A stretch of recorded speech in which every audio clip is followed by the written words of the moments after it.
And we're live. Hooray! Yay. Hooray! As I was about to say, movie theaters down here starting this Friday, big movie theater chains Okay. are for 8 weeks each Friday. You can go see each Fast and Furious movie for free. Oh, for free. Free. Okay. For free up until the release date of Furious 9 or I don't remember the name of it. Fast 9, whatever it is. Sure. F9. 9, is that what it is? No, I have 9 no Fast, idea. 9 Furious. Yeah, something like that. Yeah, I don't remember the name of it. I don't know if I'm ready to go into a movie theater yet, especially for a movie I own physically. Yeah, that's... Does seem like a bit of an ask, yeah. Yeah. I was thinking about it, though, because, like, maybe for F9, at that point, I'll be fully vaccinated. Sure. I mean, I'm planning to go to the gym. Yeah. I would think would be riskier because of the breathing. Sure. Oh. I don't know. It just seems like there's just, like, something there holding me back, though. And what is there is COVID. Yeah. That's what's holding That's me a back. good Yeah. reason to be held back, to be honest. So. Yeah. Yeah. I don't know. It's just like, when is it going to be okay? When am I not going to have that in the back of my head? I mean, You at least got both your vaccines, though, right? I'll be fully vaccinated. Coming next Friday, I will have fully vaccinated. And that puts you ahead of the curve, at least. Yeah. Still, just there's the worries there. You know? Yeah. No, I get it. I'll say I talked last episode that I was about to go get my second shot, and I was a little apprehensive about the side effects. I didn't get a single side effect. Cool. Damn. I had the sore shoulder. Sure. And that lasted through Saturday as well. But come Sunday, couldn't feel it at all. It was fine. No illness. My girlfriend got a little bit of like fatigue. She wasn't able to work out the day after, but she didn't have any kind of like sick feeling or illness either. We both got it super lucky. No side effects. So that's pretty great. Yeah, that's great.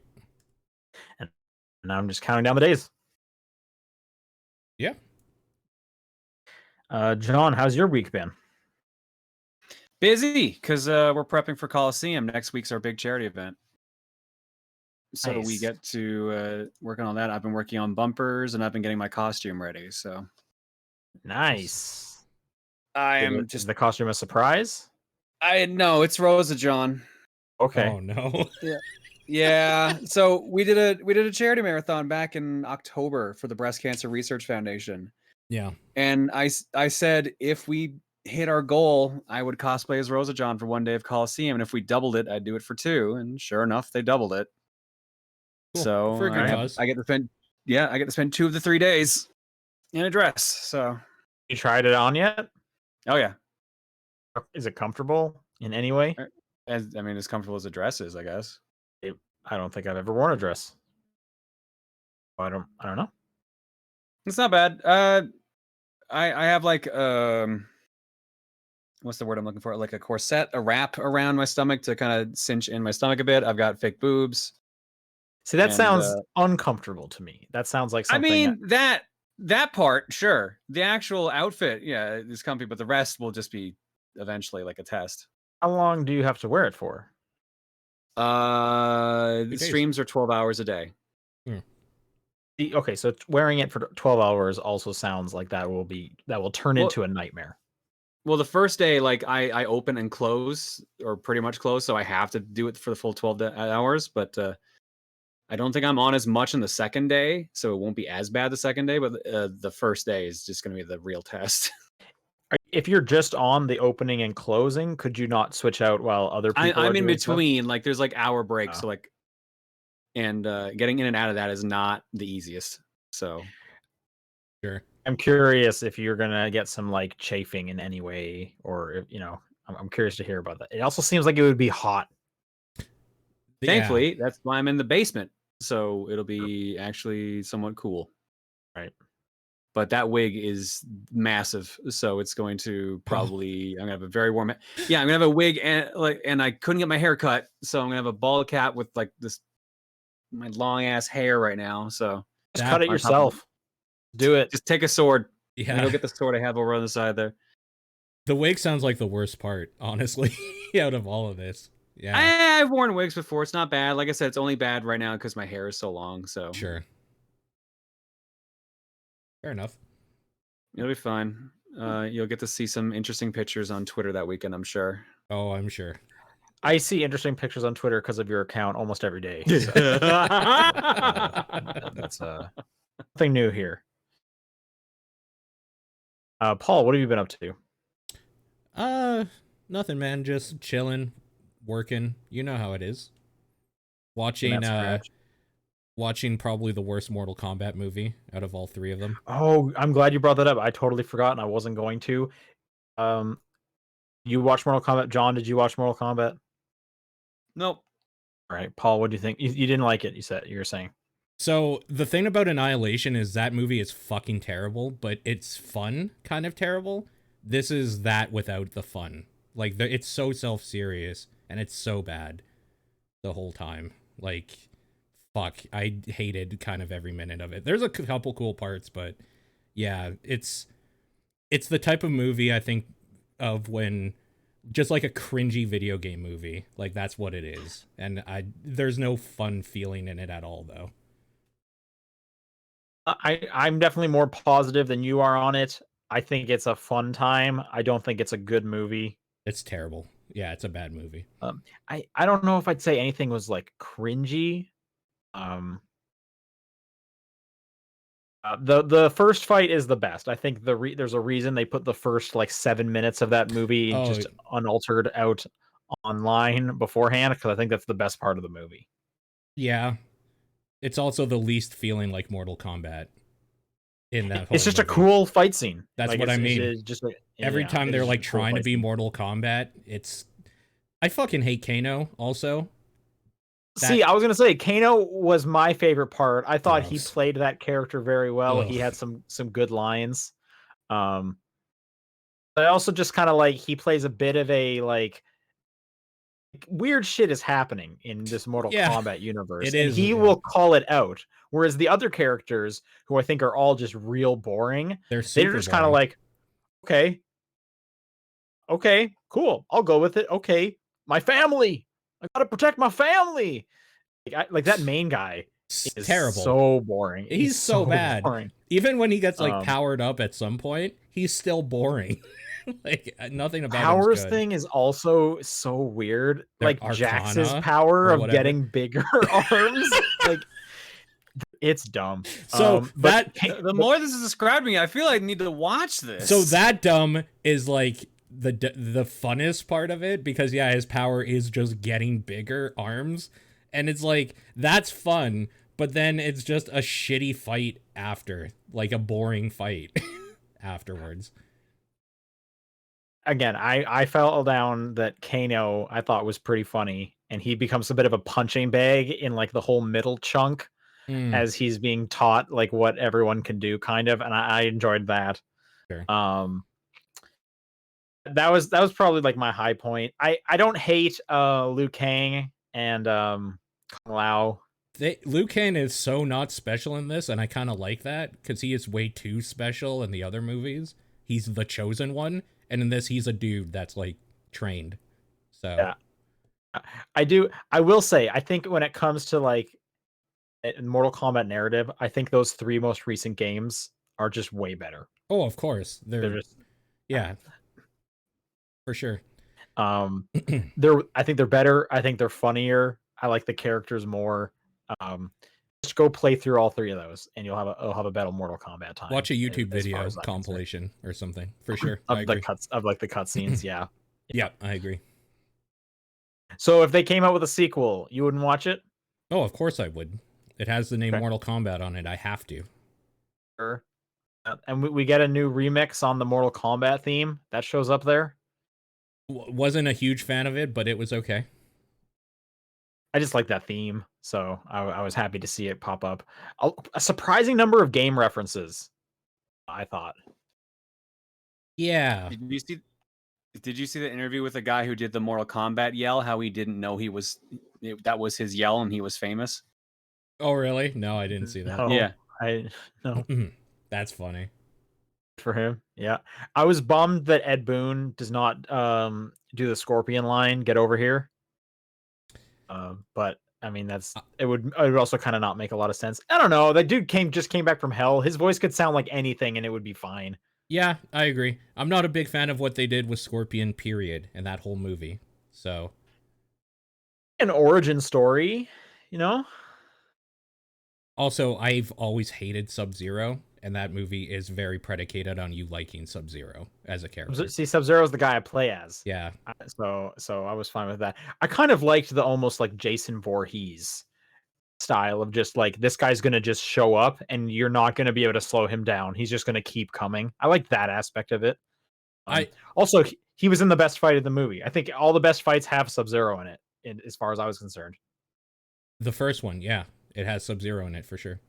That's the best I think fight. the final one is Final decent. fight's terrible. Nope. Oh, okay. All right. Final fight's pretty bad. Until the gore thing fight. happens. I really feel like I need to see this now based on the reactions I'm getting from Paul here. It's just not fun to me. Like, it's stupid, but without the like, we're doing a fun video game movie. It's stupid in we're trying to be a gory fight movie. And that's not what I wanted from Mortal Kombat. It is very gory. Yeah. I don't know. I mean, someone gets ripped in half and you're like, hey, I remember that from the game. Sure. There are fatalities. I'll give them that. Yep. Yeah, the lore is bad. They don't even talk about it enough, but they take it very seriously. Again, like the way they get powers is just like, this is nonsense. Unlocking their arcana or something. Yeah, it's weird. Yeah, whatever. Yeah, that is crap. Sonya is pretty much ignored the entire movie. You know, like it's almost like, why did you put this character in if you're literally going to ignore her? That's kind of shitty too, because I actually liked how she played that character. I actually liked that Sonya quite a bit. But yeah, I almost think like don't put Cole Young in as the audience surrogate, because sure. Sonya could have been the main character. She Totally. also like barely knows about magic nonsense. Totally. Yeah. That main character is pretty bad. I mean, I'm as someone who just got it with HBO Max, so for free basically, that was just great. Sure. So I will say I also got it for free. Right. So yes. I could have gone to a movie theater if I wanted to watch that. Oh my god. It's worth it. That would have made me mad seeing that in the theater. I don't know if there's any movie actually that's come out like since COVID has hit that I would have felt like, yeah, this was worth risking my life for. Oh, I mean, no movie, obviously. Yeah. The only one that I was a little bummed that I would have liked to have seen in the theater, despite not being a huge fan of it, was Godzilla vs. Kong. Sure. Yeah. Okay. But I mean, like I was mentioning earlier, looking forward, F9 might be it. Black Widow would be cool to see in the theater as well. Yeah, the Marvel stuff in general is always usually a little bit better on the big screen. That's true. And they're kind of far enough out that it might be all right. It might be possible. Yeah. Speaking of the Marvel stuff, Falcon and the Winter Soldier ended. Yeah. Any thoughts on the conclusion or overall on that show? Man, I'm just such a bummer. I still fucking hate that show. Like, I didn't like it at all. Would go as far, you hate it. Yeah, by the end I was just done with it. There's parts in it I like, but I like what they did with Falcon was, I think they did the best that they could, because I don't care about that character just generally, and I thought he was okay. I mean, whatever. He has some of the best fights in the final episode, so that's cool. Every other character I still don't care about. I kind of just actively didn't want to watch it anymore at some point. Really didn't care about US agent and his he just seems kind of muddied. Like, am I supposed to be cheering for him by the end of it? Am I not? Like, they kind of forgot too, because they kind of just stopped like giving him either a good guy or a bad guy role. Yeah, like I mean, he'll be in other stuff clearly based on the end of that show. Yeah. So we'll see. I think he does a good job in the role of having a real punchable face. Totally. He reminds me of Homelander from The Boys, another Totally. extremely punchable face. And I don't know if it's because if they're reminding me of each other because they both have a punchable face and they're blonde, but I just kept thinking of Homelander the whole time. Although I think the Homelander guy does it better. Yeah, for sure. He just has like a real good like twitch when he's like about to crack, and then he melts somebody in half. That man, The Boys is a great show. Yeah, it really is. I enjoyed the final episode. There were some cool fight scenes when you get to see the suit. I think when you finally see the suit, looks like it's like they should have made the suit a little bit smaller because it looks a little baggy on him. It looks like it's a little too big. Like, oh, I didn't notice. Sam's got to bulk up a little bit because like yeah, in America, that dude's always wearing like a shirt that's like 2 sizes too small, just to emphasize like look at this guy's chest. Whereas Sam, it's like they gave him like he has like shoulder pads. Yeah, I guess maybe he needs it because he doesn't have the power. Maybe he needs a little armor, but I just kept looking at like that guy looks like he's in a suit that doesn't quite fit. Maybe that's the point. Maybe it's a metaphor. I didn't even notice that. I mean, it was made by the Wakandans off memory, probably, of how big he was. So maybe they just yeah, that's true. It's like, yeah, well, we didn't have his body here. You asked for a suit. Like, what are you gonna get exact? Yeah, Steve would have fit in it. That's all we're saying. Would have been a funny line. I would have they couldn't have said that. That would have like destroyed a lot of the momentum they would have had. Totally. That would have been pretty funny. Man. Well, I'm interested to see where they go with them from here. I guess is the like. I would love a second season.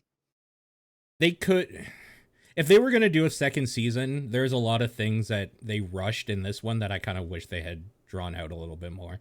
I don't like how it just felt like there was so many cool ideas in there that they had to rush almost all of them. Yeah, I agree. I could have done with like 1 or 2 less plot points.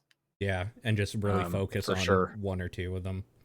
I think my favorite scene in that whole series is, I think it's like the second last episode when Bucky and Sam are just like throwing the shield back and forth at each other. Talking, yeah. They're like bouncing off. I thought that was such a cool scene. So I would like to see more with the two of them for sure.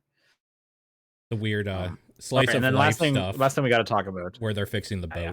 Last thing we got to talk about before we do the episode proper is the latest Invincible. Okay, yeah.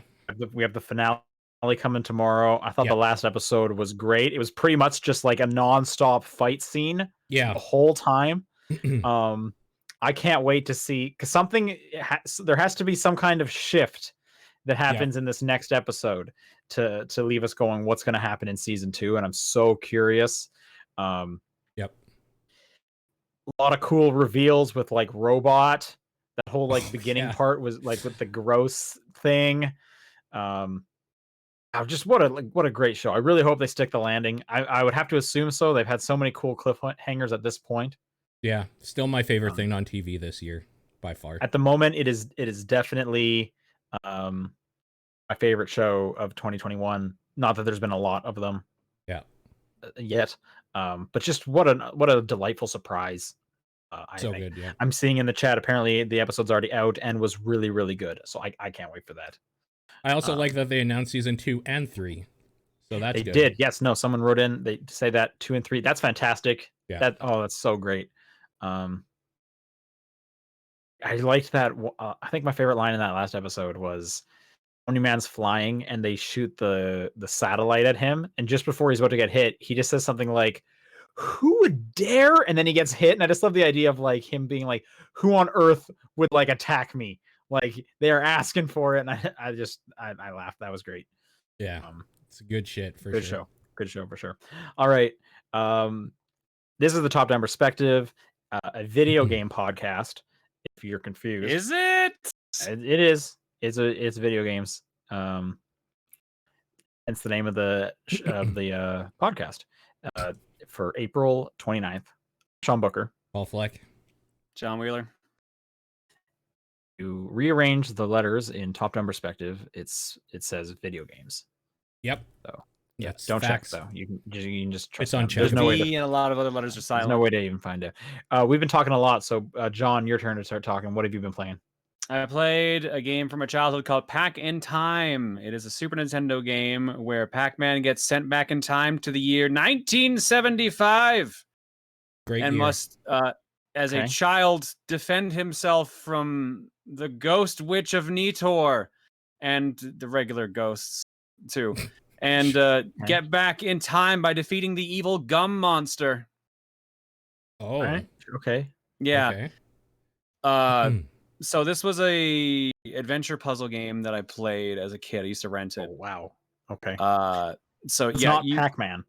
no, you've got like a area you can platform around. You get 4 different abilities. You get a grappling hook, you get fireballs, you get a hammer, and you get the ability to breathe and swim underwater. So these are all hidden This in like guy- little.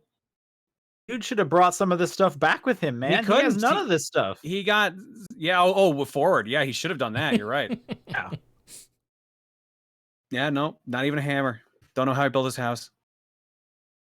So it's a platforming game where you need to go around collecting all the pack dots, but it's like an open area where you need to like find areas to grapple from to like fly up and down. You have to avoid taking damage. You have a health bar in this version. In other versions of the game, you don't. It's just a weird puzzle game that is kind of cool, but just is brutally hard and just takes a while to get through. I'm As a assuming it's a kid, side-scrolling platformer. Yeah. It's on. but Does he have it's very legs? very vertical. He does, but they're very short, so he rolls around a lot. Oh, okay. One of the main things is like if you hold the jump button, he kind of just bounces around a lot, like he's a rubber ball. Right. As a kid, I got to stage 22, and I couldn't figure out how to get past it because nothing. I didn't have a manual because it was a rental, and nothing in the game had taught me what to do. As an adult who had to look it up still, because I still couldn't figure out what to do because I didn't have the manual again. Turns out there's a move you need to do that you've never needed to use up to that point in this game to get to stage 22 out of 50. And you only need to do it 2 other times in the whole game. And because I didn't know how to do this move, I could never beat it as a kid. And now I have, so I have closure. But up to that point in the game, the grappling hook is just for grappling onto ceilings and getting higher up and maybe like loosening some ceiling spots if you hit it at the right time. You can never shoot it left or right. Never. Okay. But if you walk up to a blocked sewage drain and start pushing on it and then use the grappling hook, you will fire it left or right and open the grate. What? Yeah. Wait, how does that work in like real life? So you're shooting the grappling hook away from the sewer grate, so it's pulling the stuff No, off? you're literally like your hand is on the sewer grate. You then point blank shoot the grappling hook, and then it attaches itself, and then you walk away and you pull it backwards. Oh, okay. Huh. Okay.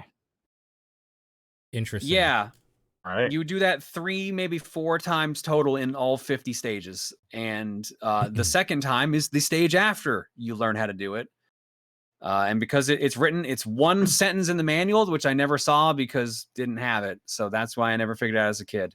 Sure. It was really, really fucking stupid. But the game itself was okay. Ward is welcome by the end, but at least it had passwords, and you got 3 continues per attempt, even with passwords. So it was somewhat forgiving in the end, even if the stages were just brutal. If it's like a prequel, are there any cool like Easter egg, like origin stories for like the ghosts or the fruit? Nope. Oh, Not even anything remotely like that. Man. It's just he got transported back in time years before Pac-Man was a known name in his area, and the ghosts transformed his area into evil because plot. That's it. There's no It would have been so real. cool if you came across like, so it's 75. That would have been like what, 10 years before Pac-Man? Pac-Man was 80, I thought. 80. Okay, 5 years. Assumed it was like somewhere in the 80s. Would have been cool if you came across like 4 elderly people who just happened to be like red, yellow, pink, And So before the ghost died. So you murder them, basically. that I was gonna say, and it's just kind of you understood that they die and they're the ghosts. But no, that one makes way more sense if you murder them, so they're haunting you. Yeah. But then it's this cyclical thing of like you're the reason these ghosts are after you. You caused this. Yeah. It flips the whole thing on your head. Funny. That would actually be kind of funny. Pac-Man is too the dark bad for guy. Pac-Man, but yeah. Yeah. That would have been incredible. No, nothing like that. I remember seeing this in the video game, like in the store, so many times and never renting it. But I always thought it was funny because it looked like Count Chocula was on the cover. Yeah, no, that's the Ghost Witch of NieR, apparently. Of course it is. Man, I kind of wish I had rented this as a kid. This looks fun. I mean, I guess I could play it now, but who has time to play Yeah, you can just go play it now. Yeah. Apparently this was a sequel to Pac-Man 2, The New Adventures, that weird game where you're not Pac-Man, you're the slingshot directing Pac-Man. Right. I have no idea what this is. Which I believe is the other game that the Ghost Witch of NieR shows up in, so... Go figure. Is it a ghost that has witch powers, or is it a wisp? It's a human-looking... It looks like a vampire. She looks like a vampire. Where does the ghost part come in? She summons ghosts? She controls the ghosts, apparently. That's why she's her the ghost spells witch. are ghost-based. I guess. No, I don't know, because she uses... It literally says she uses the forbidden spell to put Pac-Man back in time. It's literally what the game says. Okay. What's the reason of bringing him back in time? Like, is he to kill him? Because apparently they just can't just kill him with a spell. They have to send him back in time to kill him, because then he's weaker. Okay, makes sense. It's you know, it's SNES game logic. Yeah. I'm not gonna argue with it. Nice. Is that it? Yep, that's it. No, other than, you know, Pacross, because S6 is out now. Oh man, have they added anything, or is it just more? No. Okay. It's just more. Okay. It's just more. All right. I still bet it's just like S1. You just can't tell because you've played so much Pacross. You think it's literally the exact same puzzles?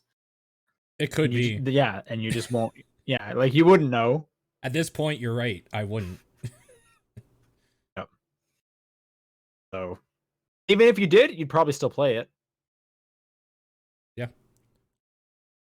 All right, Paul, you're playing the new game. Yeah, so I finished off Narita Boy. The new game. I'm happy for you. That's a great game. Yeah. That game, you're right. So the last area did feel a little shorter, but the last boss is annoyingly tedious, but not very hard. The boss before him was weirdly much harder. The guy, the one before the hand is what they call him. It's basically just like a bunch of bullet hell shit thrown at you as you fight him. I can't remember the hand. The final boss was the hardest one for me. It was the one I died the most in. Sure, just because it takes forever though. It's so long. I think he only has 3 phases like the rest of them, but each phase just feels like it takes just all day to do. It feels like a very long time. That story is weird, and it gets way weirder, and it ends off on the weirdest note possible, maybe. You're right. I do love that they straight up are just to be continued, and shit's hit the fan. You're totally right. Not only does it kind of not end, it's kind of worse than it not ending, and the next game is going to be bigger, and it's weird. Jesus, it's hard to talk. Go. It's hard to talk about what's fun or cool about that game though without spoilers, so we're not going to get into that. But yeah, I've been playing NieR Replicant. Kind of. I started it, I'll say. I'm only about 4 the remake? hours in. This is the remake, yeah. NieR Replicant. How much of the numbers can you say? 1.2. Confidently. It's square root of 1.5, so 1.2 something. I don't know, 2.2. Okay.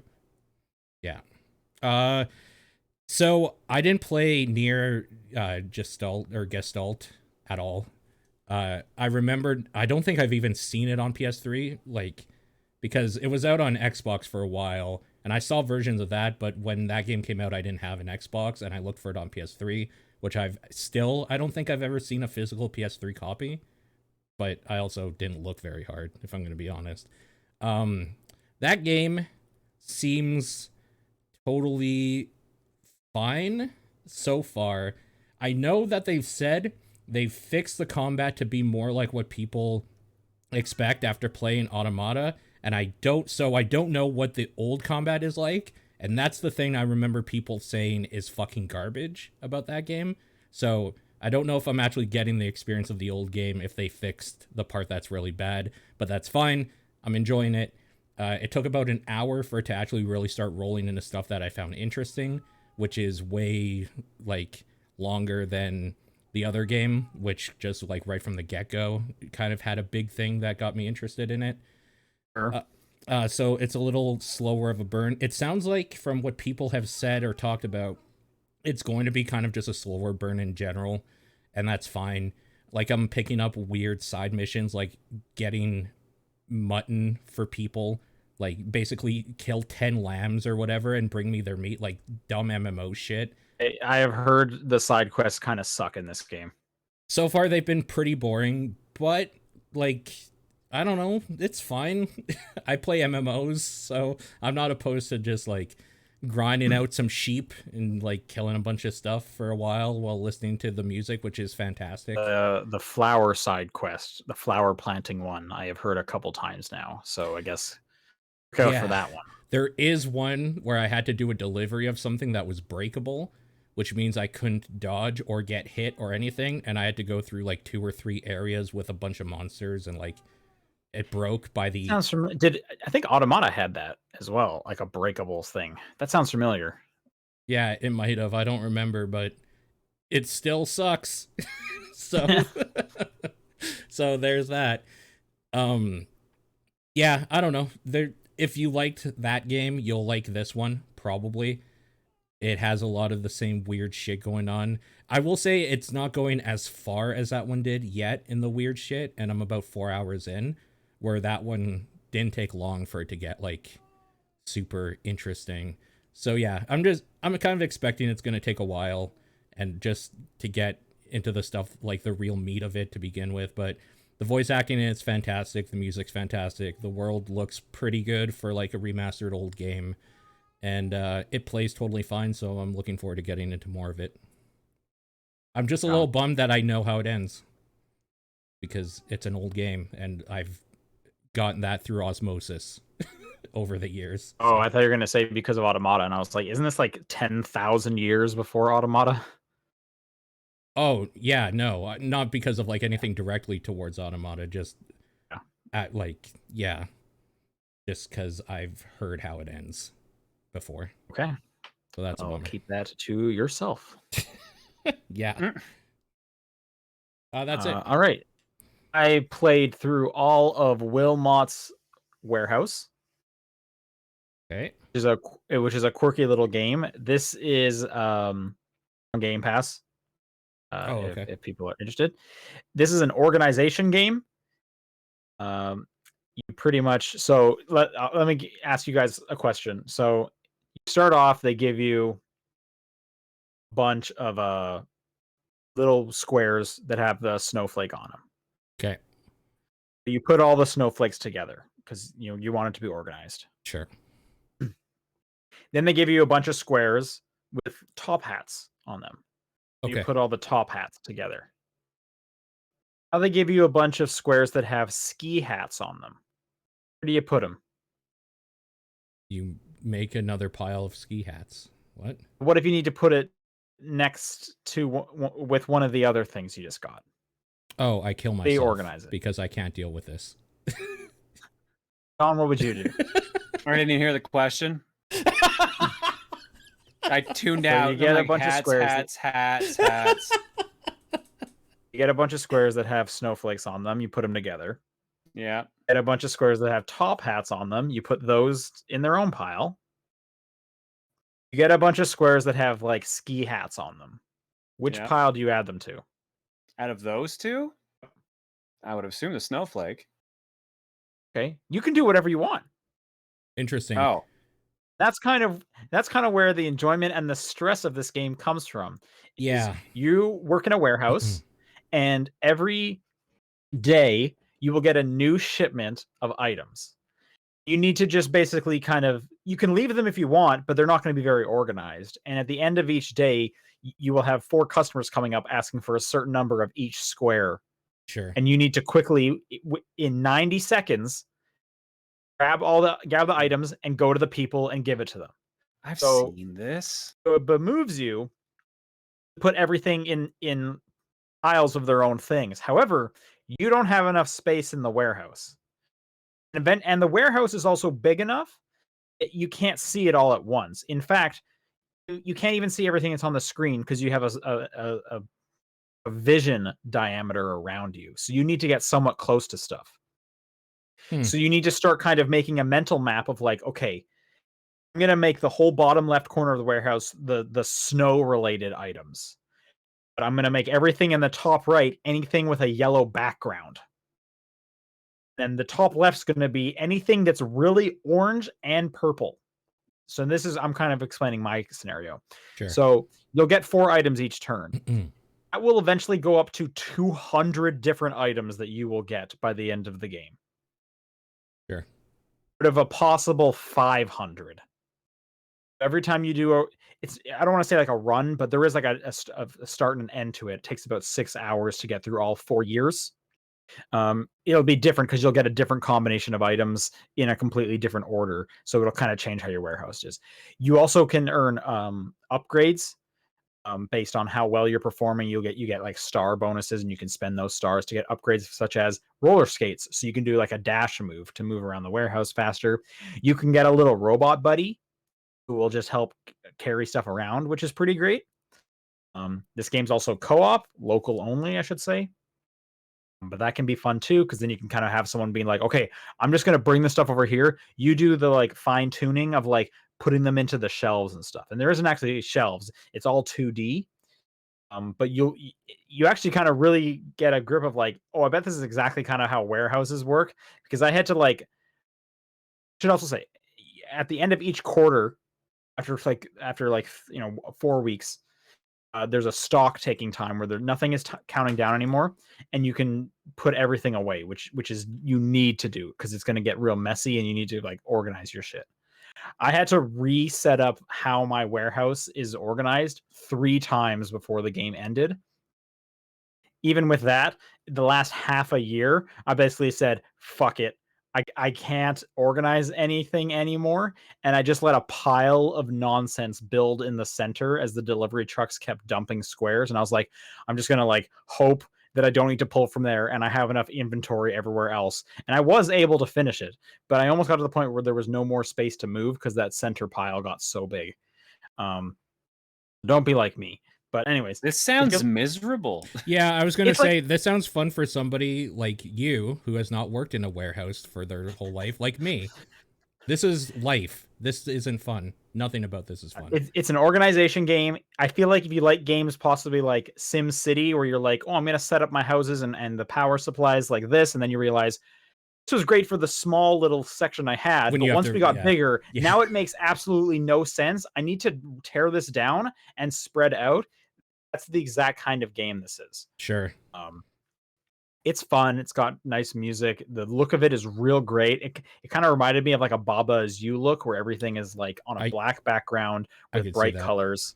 I recommend it. I think it's worth at least checking out just to kind of get the feel for what it is. You get extremely intimate with like, this is how I'm going to make columns here, and I'm going to have little walkways between this so I can get in and I can get out. And this is where the purple things are that have a lot of white in them, but this is where all the purple things are that have no white in them. It was a good time. I managed to play the whole thing. And it's on Game Pass, you said? It's on Game Pass, yes. Cool. Again, that is Wilmot's Warehouse. The other game I'm playing this week is I finally started Immortals: Fenyx Rising. Oh, okay. I forgot what Immortals was. I recognized the name, but I was like, Immortals. That's a terrible name still. Without the Fenyx Rising, I don't know what it is. I don't think Fenyx Rising is very good either. No. I liked Gods and Monsters. I did too. Isn't Immortals the name of that 300 sequel? I think prequel? So. Yeah, I think it was. Anyway, there's a lot of things named Immortals, so it's not exactly narrowing it down. played through all of My Immortal by Evanescence, and it was an awful time. Isn't the Wake me up. Marvel's Immortals coming out at some point? Yep. It comes out this September. Even better. I didn't realize it was that soon. Well, everything got delayed from last year, so there's a lot of Marvel this year. Yeah. Immortals Fenyx Rising. I'm really liking it. Just like the way it plays. It's obviously scratching the Breath of the Wild itch. I wish no character spoke. Dude. Like, oh my god, I wish no character spoke. To the point where it was like so as Paul's talked about, the Prometheus and the Zeus narrating like almost every movement you make. It's crazy. It's crazy, and I really hate that they do it right off the bat. Yeah. Because if they didn't, it would have been a game where you're like coming to an island out of nowhere after being shipwrecked, and there's just people turned to stone and like weird creatures. It would have been just so cool to just kind of learn what happened from the one guy who's still alive, yada yada, and the few people that you can talk to, like just kind of piecing stuff together. But no, Zeus and Prometheus are there literally telling you everything going on, and it's like, man, you are like, it's such a stark change. You think of Breath of the Wild, which is all like, we're not going to really tell you anything. There's a big bad thing in the middle. There's a video game. Yeah. It's complete mystery.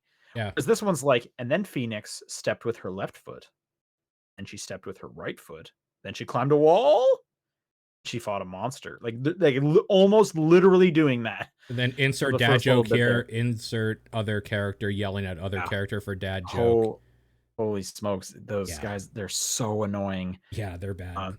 And that's the worst part. I really just wish they were gone. Yep. Agreed. I'm not even a huge fan of any time like Fenyx is talking to people, because there's like a weird kind of like element of goofiness that they're trying to put in there that I just do not care about. Yep. Agreed. At all. To the point where it's like Ubisoft saw the fun little cooking animation and song that plays in Breath of the Wild and thought, what if we did something similar like that with no good song every time you interact with one of the crafting things? It's like, I don't want to watch Fenyx tap on the bowl every time I make a potion. I'm not enjoying, like, come on. It's weird that they took everything from Breath of the Wild to the point where you get a like magnetism item as your first thing. Yep. And then some of the other stuff, they're like, what if we did the opposite of this? And it's like, oh, please don't. With all that said, though, that's kind of just set dressing around it. I think the gameplay is fun. I'm enjoying it. I like, you get a double jump. You do. Right off the bat. That's great. The glide is cool. You can speed up the glide. Like, there's a lot of cool traversal stuff. And then it just kind of has the gameplay from Breath of the Wild. So I'm just enjoying that. I'm enjoying the little puzzle areas I'm getting to. Yeah. Sure. It's a really good game. Totally plays fine. I think you just play with that game on mute in a podcast. You're having yourself a good video game time right there. I agree. Yeah. I'm so glad that you're not like, oh yeah, they're hilarious. Like, oh my God. Why? I'm sure there are people that like find them hilarious, and more power to you if you can stand it. I can't. It drove me crazy. No, it's fine. I'm enjoying my time with it. So I'm going to be playing that for the next little while here. Going through that. Cool. But that's all I've been playing. So let's do some news. Yes, I got a trailer of the week. Trailer of the week for people to watch. What? This game has called Unbeatable. This is actually a Kickstarter trailer, which means they're kind of describing what the game is at the same time, as opposed to it just being a straight up trailer. So this is what's like on their Kickstarter. Why I mentioned this is Studio Trigger made this trailer, and if you know Studio Trigger, they do fantastic animation. Yeah, they did the Shantae and the Seven Sirens trailer. Yep. I think they do River City Girls. I'm mistaken. I mean, that's again way forward. Anyway, what Unbeatable is, again, it's a Kickstarter game. It's a rhythm game where you only press up and down to like attack enemies that are coming. This is Muse Dash. If anybody's ever seen this is One Finger Death Punch. Yeah, there's a whole lot of games that this is exactly like. But yeah, this looks neat. Looks like a cool game. I just really kind of wanted to bring out the trailer because the way they're like presenting all this animation is very cool. It is a really nice trailer. Yeah. So if people are interested in the trailer of the week, it's unbeatable. Look up the Kickstarter trailer on YouTube. Just a real great way to make a trailer. Way to go, Studio Trigger, once again. Yeah, it looks cool. I'm looking forward to the game itself. It has a great art style. The music seems pretty cool too. All right, some news proper. Halo Infinite, we got a big kind of dump of news this morning alongside a blog post by Xbox's Matt Booty talking about kind of their commitment to PC gaming and then kind of what they're doing with Halo Infinite at the moment. The big thing with the PC gaming is they're matching Epic's share of 88%. They are changing from the 70% model that they currently have, that Steam still has, and they're doing the 88% one. So just a great example of competition, meaning everyone wins. So good on Microsoft for sure. And in terms of Halo, they're talking that Halo is going to have cross-play and progression across the PC and the Xbox version. It's going to support PC in a major way. Again, this was a blog post primarily talking about their PC initiatives. Cool. And they go into a lot of detail. I could say things like it's going to support ultra wide and super ultra wide, triple keybinds. If you're interested, you should just go look up the blog post. But I'm glad to see they've said their commitment to Game Pass on PC is going to be getting better. Cool. Glad to hear it. I'm sure everyone's glad to hear it for sure. Yep. In other news, when it comes to online platforms getting better, the Google Stadia store now has a search bar. Why even say anything if you have nothing to say? Come on. This happened yesterday.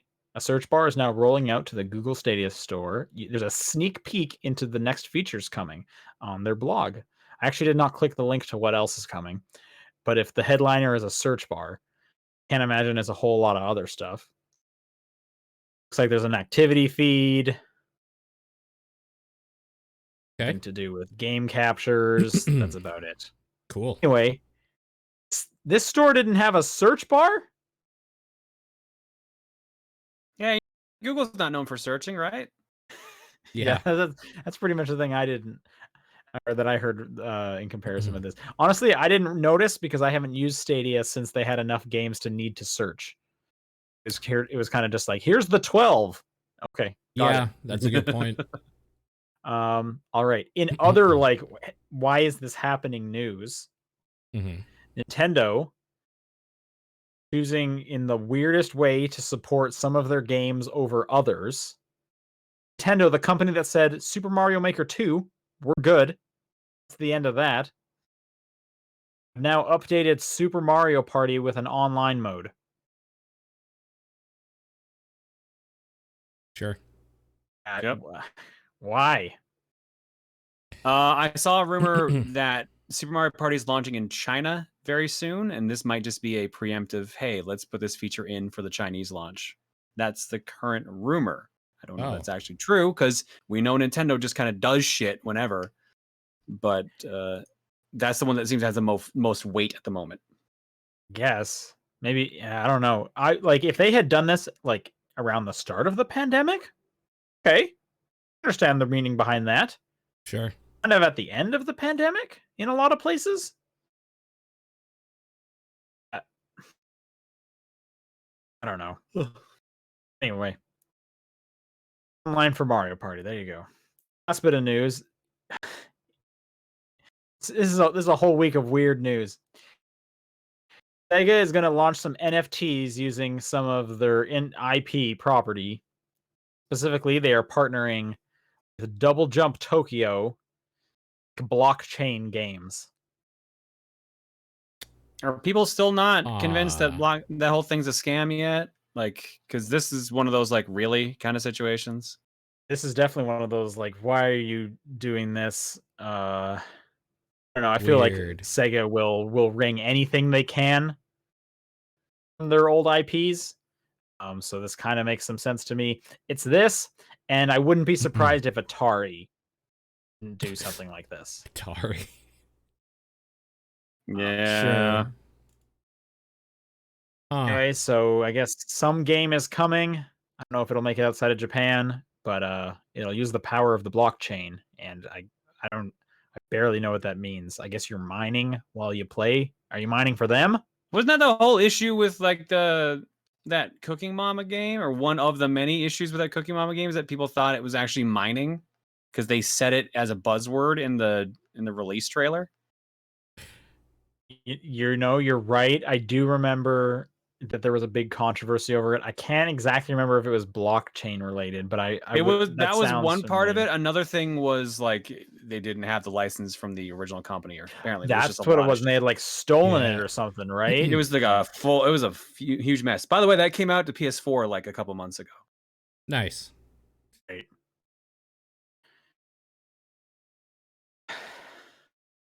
So there you go. Some crypto mining, I guess. That's gonna do. Did you guys know there was a? Did you guys know there was a state of play today from PlayStation? Yeah, I didn't watch I it. watched it. Yeah, I watched it. You don't need to watch it. Oh, There wasn't a lot. It was a deep dive on Ratchet. I think that game looks fantastic. That game looks great. It was Subnautica, Arctic Freeze, or Below Zero, whatever it's called, showing off a little bit. It was Among Us for PS4 and PS5 announced, and then it was 15 minutes of Ratchet and Clank. I can't wait for Subnautica, man. 2 weeks. Hell yeah. Can't wait for Ratchet and Clank sometime in June. Yeah. Can't wait to have a PS5. I can wait for Among Us.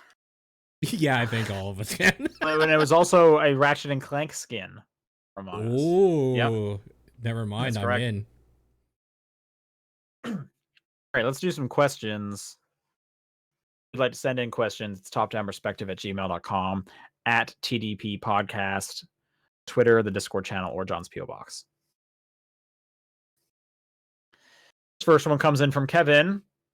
He would like us to define the following based on the number of songs you think should be in each one. So, all digital single. Oh, digital single, 1, maximum 2. On? Same. 1, maximum 2. And usually digital single implies just 1. Yep. I would say 1. All single. Up to 4. Now I'll actually tell you what the term is. No. If this is a physical single, then yeah, 1 to 3. It's just single. Yeah, 1 to 3. Single. Mm-hmm. To 3. Okay. Is it Paul? What do you think? Maximum 4. 1 to 4. Oh, okay. I've never heard of this third term. Oh, for single, I would say 1 again. Maybe like a remix version as well, but the same song. Yeah. Okay, so this next turn, I've never heard of this. Maxi single? Have you heard of this before? Maxi single. A music single released with more than the usual 2 tracks of an A-side or B-side song. Huh. So a single release is actually 2 because A-side and B-side, and maxi would be more. So I guess technically what I was thinking of is a maxi single of up to 2, of up to 4. I would say, I would agree, up to 4. Guess I would say 3. Have you ever heard this term used? No. Yes, but I didn't understand what it meant because my favorite band does weird like singles. Like 9 Inch Nails is known for doing all of this sort of shit. So, term 4, EP. Yeah, this for me is 6 to 8 usually. Wow.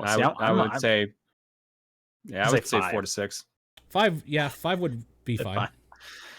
See, I feel like once you're getting to 8, like I could say that's like the bottom tier of like that's an album. It could be. I'm also things are different now because you can release a digital album that's 4. I mean, 2112 by Rush is a single song technically, and it's a full. You can do whatever you want. Yeah. Yeah. What do you think when you hear mini album? which also I've never heard the term mini album. Yeah, I don't think I've heard this one. Unless it's on mini disc. I've seen mini discs that I would call a mini album, like Sure. those little small CDs. Let me see if there's a short Mini vinyl album, record. I would assume, is like a track. Yeah, I would assume that's like 4 to 6 again. This is like an EP. Yeah, I think EP Yeah. and mini album run the same. I mean, I would assume these are getting progressively bigger based on That's the thing is like order I of feel like this. I need to pick a higher number than 5, but like I would have just assumed $1, it's the- Bob, $1. Yeah, like 6 or 7, I guess. Okay, LP. LP? I mean, that's just Remember like the a difference between standard EP and album, LP. right? An LP is Like slightly a shorter than little an less. actual album. Yeah. That's the thing is I've always heard LP and album interchangeable. Yeah, Sure. me too. Hmm. LP, And honestly, I don't really hear LP pretty much ever. I hear EP. because we don't use records anymore. Like a lot of these are record terms. Right. But what do you think of when you hear LP? More than 8, I guess, because I usually think of an EP or mini album or whatever up to 8 songs. LP would be basically anything more than 8. Yeah, I would say 8. At this point, I'm kind of just being like, well, what do I think album is, which is the last term, and I'm going to pick a smaller number for LP. Okay. So like album is like, I don't know, 10 plus. So I guess LP is 8. You guys think for album? Album would be 8 or higher, probably 10 usually. Paul, how many songs do you think if it's an album? Let's say 10 and above. Okay. What's a number where if let's say they're like, here's an album and it has X number of songs, where you're like, wow, that's a lot of songs. What's the lowest number where you think it's a lot for an album? Lowest number 15. I was gonna say 14. Okay. At 13, I'm like, okay. If you say 14, I'm like, oh wow, okay. Sure. I would probably say 16. Like, yeah. One of my favorite albums by Green Day is like 20 tracks, and I'm like, that's a big album. Sure. Yeah. Yeah. A lot of rap albums have like weird skits and shit in them too, which kind of inflate that number. So none of this shit really matters. The only time it mattered was when you had a physical media that you had to fit stuff on. So an LP would be like 4 songs on one side and 4 songs on another, because that's physically what you could fit on it, right? None of that matters, or has mattered for like generations now, like a long time. Yeah. Okay, next from Kalman. You return home to find former chess world champion Gary Kasparov sitting by your door, waiting to ask you a very important question. That's right. What is the difference between a strategy RPG and a tactical RPG? That's not the question I was expecting. How do you respond? What is the difference between a tactical and strategy RPG? If I hear tactical RPG, I believe the difference is one's on a grid and the other isn't. I think that's literally the only difference. Okay. When I hear tactical RPG, I was gonna say grid, but I almost want to broaden that a little bit to anything where it's like where it's kind of turn based and there's like a set number of actions. I would still consider that tactical. Like I think of like Skulls of the Shogun, which it's not on a grid, but I can still only move them a certain amount, and I'm pretty much moving them like I would like a Fire Emblem character, but they just happen to be able to move wherever they want. Okay. Interesting. And then strategy would be just kind of anything else. Which I'm trying to think like what's like a specific strategy RPG that isn't like an RTS.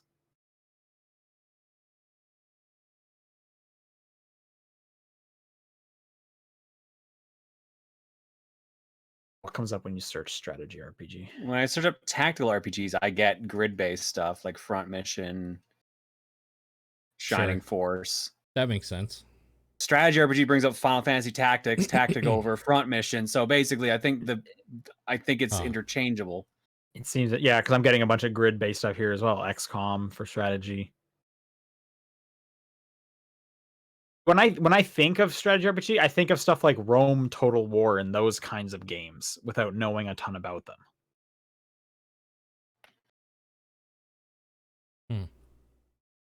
It could be the amount of characters you control. Like maybe one is just like groups of enemies, a la like StarCraft or like any game like that, while the other is just like more unit based. I don't know. Sure. I've always thought they were more or less interchangeable. Than their difference might just be the grid. Does the RPG part have any like say in here? Like, is there a difference between an RPG that uses strategy or tactics, or is it just interchangeable? It seems like it would just be interchangeable. Again, when I think of strategy RPG, I think of stuff like Rome, Total War, where Yeah. it's a larger scale kind of thing, not Sure. necessarily an RTS. But that is interesting about the RPG thing. Like, can I think of a tactical RPG that does not have RPG mechanics? Like, everything I think of is, no, you are leveling up characters in some way. Characters are getting better.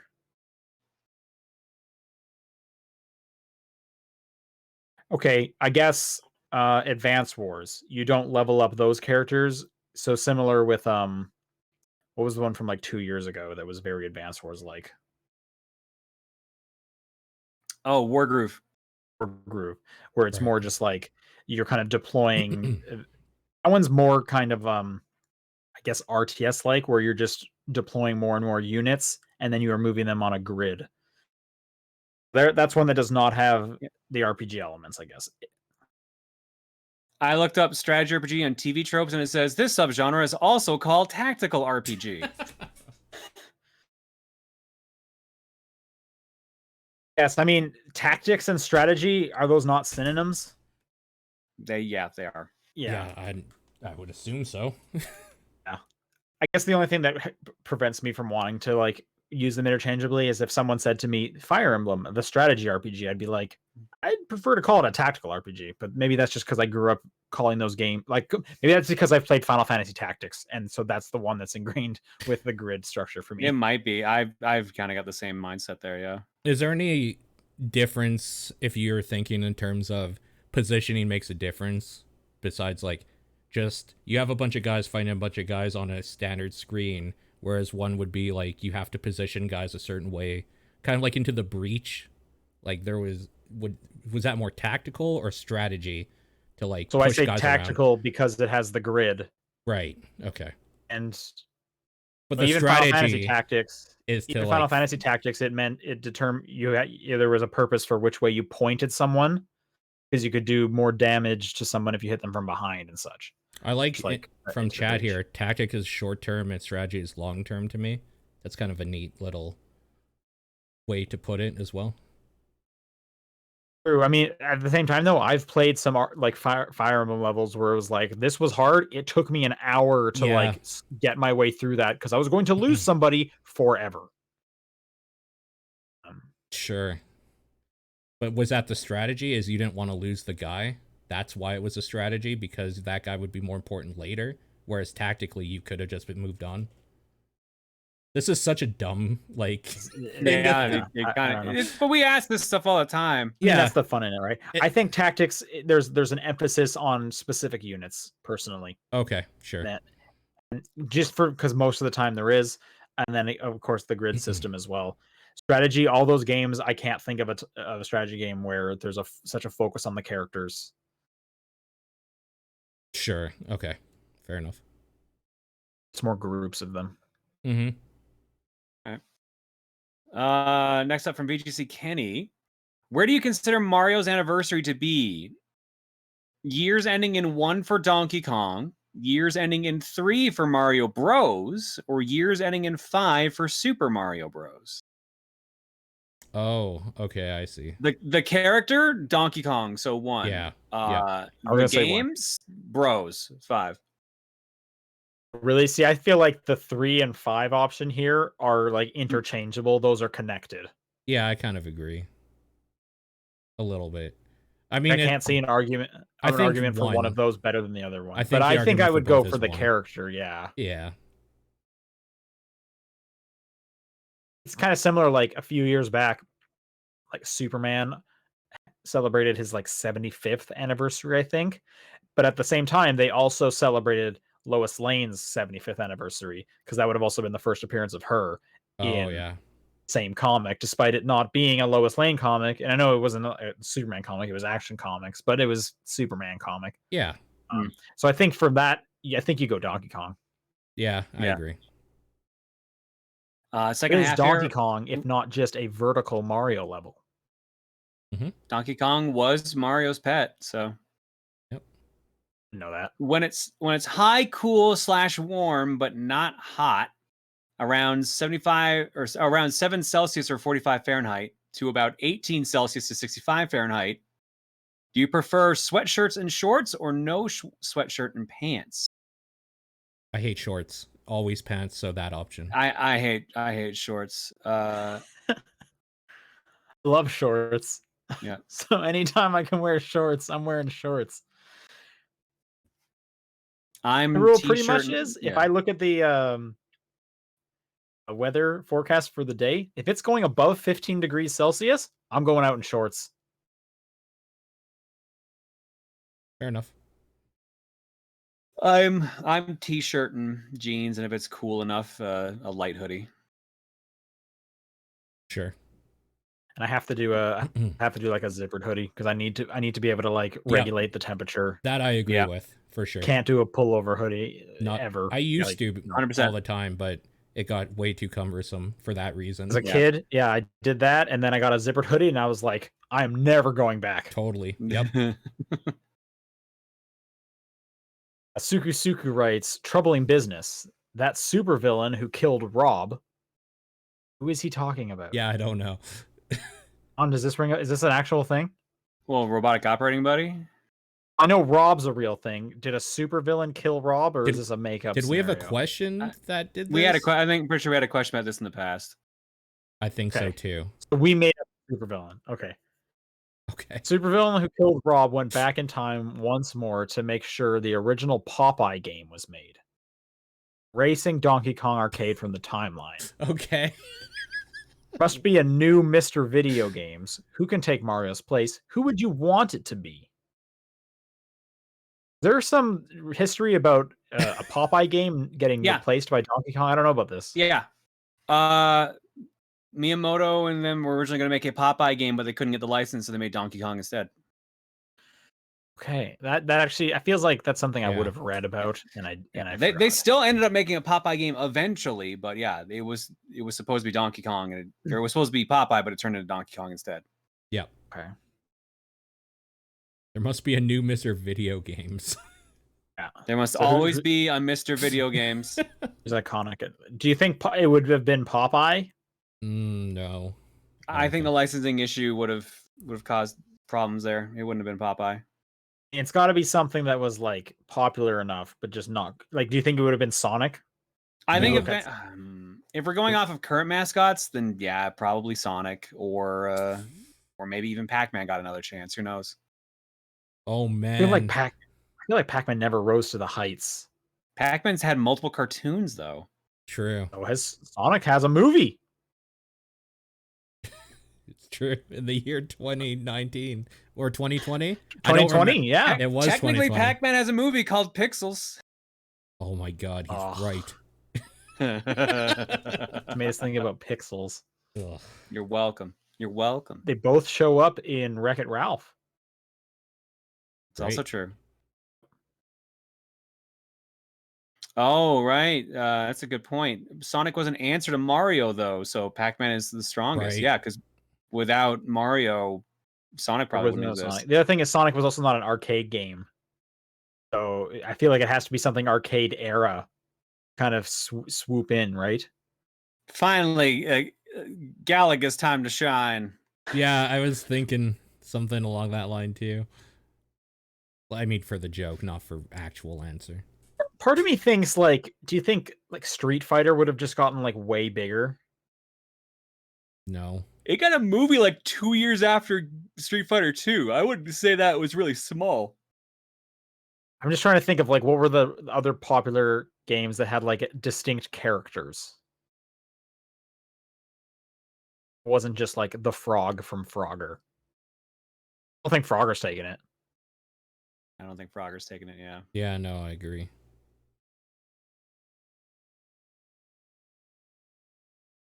Is this assuming Popeye actually got as big?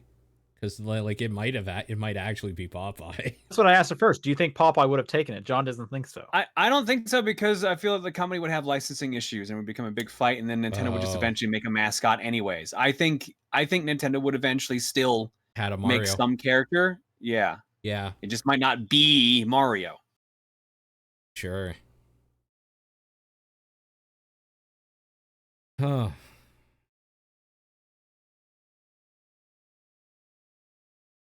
Legend of Zelda still exists, right? Because Miyamoto still works at Nintendo, and he still loved diving. Are we into assuming caves. that? Are we assuming that they still make the NES? Are we assuming that everything else otherwise tracks correct? Yeah, that's Yes, what I would don't assume the NES would still happen because Nintendo. We're assuming a Nintendo would have. Well, that's the thing is, did Nintendo have any other arcade games? Oh man, would like Papa from Doki Doki Panic actually be it because he's essentially Mario over here? They were all TV. They were all good TV show characters, I think. So I don't know. Would they be the new Mario game? I mean, I still think it has to be something that would have been in arcades around the time. So it's the line from Arkanoid. Okay. It's the Pong paddle. Finally. Yeah, it's the paddle. Yeah, The paddle, yeah, for sure. Follow-up question from Sukasuku. Who writes the episode descriptions? VGC. 99% of the time, I thought they meant the actual ones. Oh, the descriptions, yeah. The description, yeah, the descriptions. It's Sean. 99% of the time, it is me. Yeah. If I'm not on it, or if I can't get to it, edit it, it is Paul. No more Spiro's writes, which is the worst fate? Drifting control sticks or buttons that have a low chance of not working when pressed? The latter. Ladder. I guess the latter. Wait, in this scenario, do the control sticks drift all the times and the buttons is only sometimes? Yeah, it's still ladder because I can compensate with drift. I think it's still the latter as well. Yep. Yeah. There's nothing more I have. infuriating than like needing to do a jump and then just having your character like fall. Yep, for sure. And thanks to Nintendo's shitty Joy-Cons, I have compensated many times with drift. So thanks, Nintendo. Dennis Guy says, if you want to discuss game spoilers with someone but none of your friends have played the game, what do you do? I ask, do they care about spoilers? If they do, I don't tell them. I go online and say who's played this thing and then DM them. Just yell it at them. Yep. I think, you go online. I kind of don't want to talk to people if they haven't played the thing because like I want like a conversation. I don't just want to yell about something at somebody usually. I mean, if you want people just to hear you talk about a game, start a podcast. That's kind of it. Yeah. On me personally, I'll probably go to like Reset Era because there's always like a thread about whatever game I'm playing, and I'll just kind of start scrolling through there. Yeah. Personally, don't talk a lot, but I just kind of like reading other people's thoughts and whatnot. Rinku writes, HoloLive saw a boost in popularity after several of the streamers appeared in the mobile game Azure Lane's English server.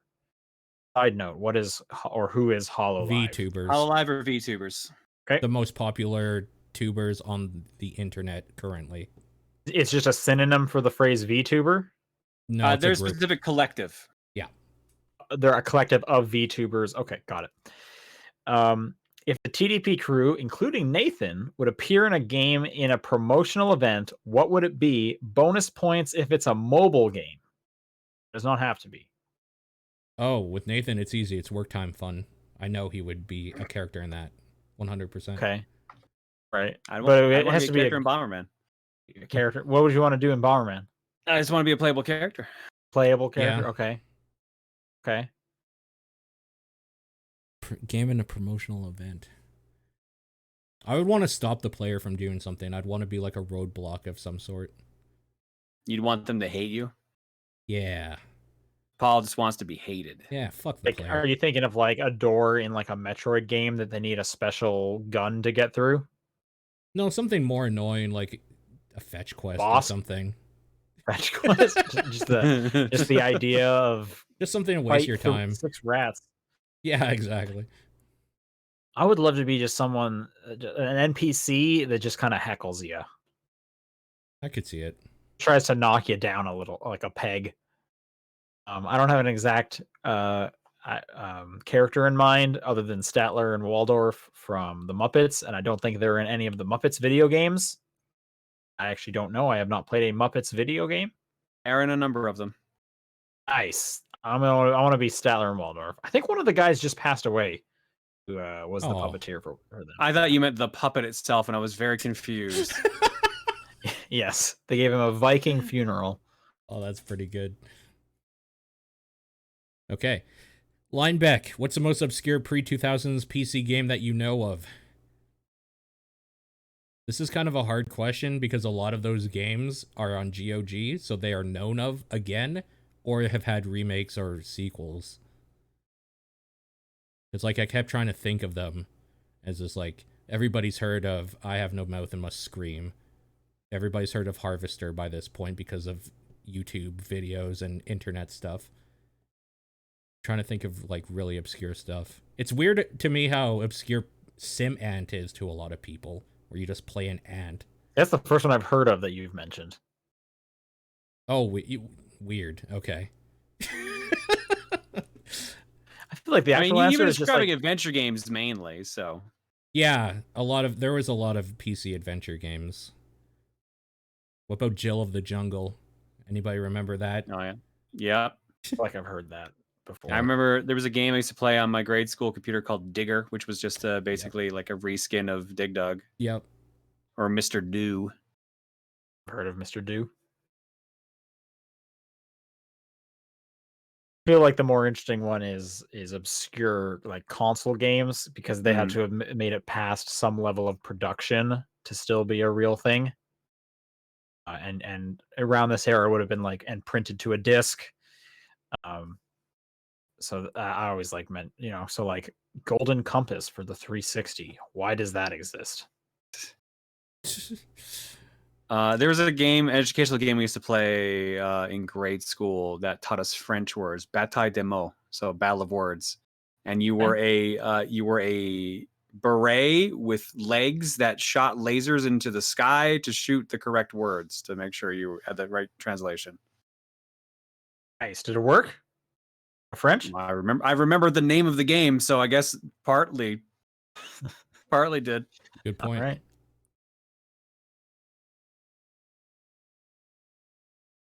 John, you think you're next? Yep. Yeah. Hebrew Lantern writes in and says, speaking of video games, what is a phrase you hate hearing from people?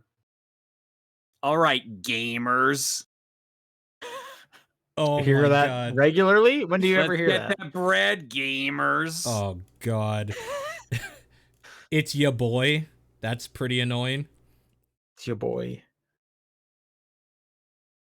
Most of these are like hearing them said unironically. Yes, yeah. Oh no, for sure. Yeah, I'm just thinking of like what shit streamers say, right? Yep, that's exactly what I'm going for too. Like and subscribe sucks. I've kind of come around on it. I don't care. It's just like something I ignore. My brain shuts out now completely. It's true. I can't think of a lot of phrases I absolutely hate. Here's one I actually hate. Outside and someone tells me to take my mask off. I hate hearing that. Oh, so we're going that way. Kidding me? Well, then if we're going outside of our realm, I'm not racist, but has to stop. Oh. Because it never follows up with something good. Yeah. No, that's I have a hard time with thinking of like a video game specific phrase. Yeah. Yeah, that's all I could pull. All right, last one from Gu-Tang Clan. What games have you regretted selling only to buy back for a lot more money than you sold it for? I regret selling most of my childhood Game Boy and Game Boy Advance games. A cartridge in box? Yeah, complete inbox or cartridge. Complete inbox. About a decade ago. Prices to rebuy are triple to 10 times the amount they were going for. The worst is Mega Man 3. I've never sold a game I own. I regret trading in Tetris DS and Super Princess Peach. I haven't bought them back. I know Tetris DS is now like super hard to find and regarded as an extremely good Tetris game. Yeah. And then I kind of just want my copy of Super Princess Peach because that's just such a weird game that exists. That's an obscure 2000s game. Yeah, true. So those are two I regret. Yeah, I'm like Paul. I never really sell my games, obviously, but I have in the past bought games for other people that I never had for myself. And then when I finally went to go get them for myself, I could not find them anywhere, or their price jumped up significantly. Ooh, that hurts. Okay, yeah, an example? I bought for one of my friends in my first year of university to mail back to my high school friend, Zone of the Enders, the second runner.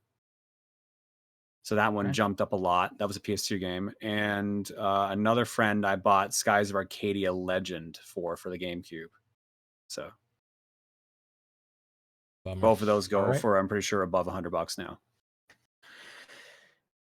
And that'll do it for questions. If you would like to send in a question in this top-down perspective at gmail.com, at TDP Podcast on Twitter, the Discord channel, or John's P.O. Box. What is your game of the week? NieR. I guess Pac-in-Time. I gave it to Wilmot's Warehouse. I lost my spot on the page. Crap.